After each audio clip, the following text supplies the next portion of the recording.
waxa muddooyinkii ugu dambeeyay ka socday gudaha magaalada Boorama dhismaha wadooyin dhowra taasi oo qayb ka noqonaysa bilicda iyo horumarinta degmada Boorama. Dhismaha wadooyinkan dhowrka ee ka socda gudaha magaalada Boorama ayaa qaarkood waxay ahaayeen kuwa la soo gabagabeeyay dhismahooda halka qaarkoodna ay hadda ku jiraan dabayaaqada iyo gabagabada dhismaha wadooyinkaasi. Haddaba waxaanu ka booqanay dhismaha wadada Dhamuugeed oo iyadu maraysa marxaladihii ugu dambeysay, waxaana dhismaha wadadan iyadu gacanta ku haysa shirkadda Samatter Construction Company oo iyadu inta badan qayb weyn ka soo qaadatay badiba dhismaha kala duwan ee wadooyinka magaalada Boorama. Waxaana isla goobtani oo gabagabada shaqadu ay ka socotaan kula kulanay injineerka shirkadda Samatter Construction Company ahna injineerka isagu gacanta ku haya wadadani isku xidha magaalada iyo Dhamuug, Cabdikariin Maxamed Xasan Maaful, isagoona ka warbixiyay dhismaha wadadani. Horta waxaan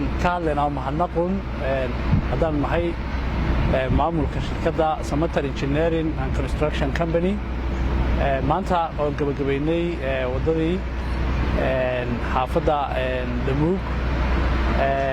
Marka koowaad horta waxaan u mahadnaqayaa dhammaan dadweynaha ku dhaqan degmada Boorama. Mar labaad waxaan u mahadnaqayaa community-ga xaafadan Dhamuugeed.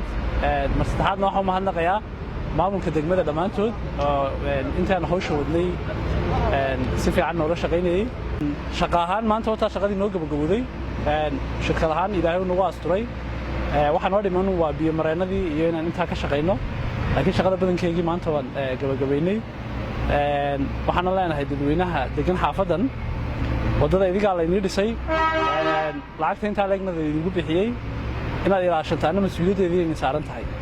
waxyaabaad ka ilaashanaysaan waa askari jiifa bila sharciya oo meel aan munaasab ahayn aad ku qabanaysaan, waa biyo mareenada iyo wadada oo biyaha wasakhda ku soo shubaysaan. waxyaabahaas waa waxyaabaha wadada inaga dilaya inaad ilaashataana idiga inii fiican tahay, waayo wadada xaafadiiniiba u haraysaa. anagu shirkad ahaan maanta waan dhamaystirnay, wadiga arkay wadada qurux badan baan idii dhamaynay. inaad ilaashataana mas'uuliyadeedu idiga leh, waa inaad idiguna ilaashataan. waa waxoogii weeyaan in iyagu ilaashadaan mas'uuliyadeeda iyaga leh, inay ka ilaashadaan biyaha uska gaana ee wadada ee asida leh ama tayda ama waxa soo dhan leh inay ka ilaashadaan iyaga ugu fiican tahay. waayo wadadii maanta loo sameeyay hadii ay sanadka dambe ka go'go'do oo culays sun haddana ku soo noqonaya degmadii. marka idiga mas'uuliyaddu waxa weeyaan inaad ilaashataan. Injineer Cabdikariin oo hadalkiisa sii wata iyo sidoo kale injineer Mustafa oo isagu ah injineerkii gacanta ku haya dhismaha wadada wadnaha ee dhex marta magaalada Boorama ayaa waxay halkaasi ay uga mahadnaqeen ganacsade Muumin Axmed Muumin Doolaal, kaasi oo isagu si tabarucaad ah ugu deeqay ciidda carraka waxa ay wadooyinkani lagu dhisayay. ugu dambeyn waxaan u mahadnaqayaa nukilaha beertaan ka soo goynay carrakaawadan Muumin Axmed Muumin Doolaal oo carrada 2 kiiloomitir ee wadada kiiloomitir Dhamuug iyo aadan Isaaq Harowa labadaba ugu deeqay degmada.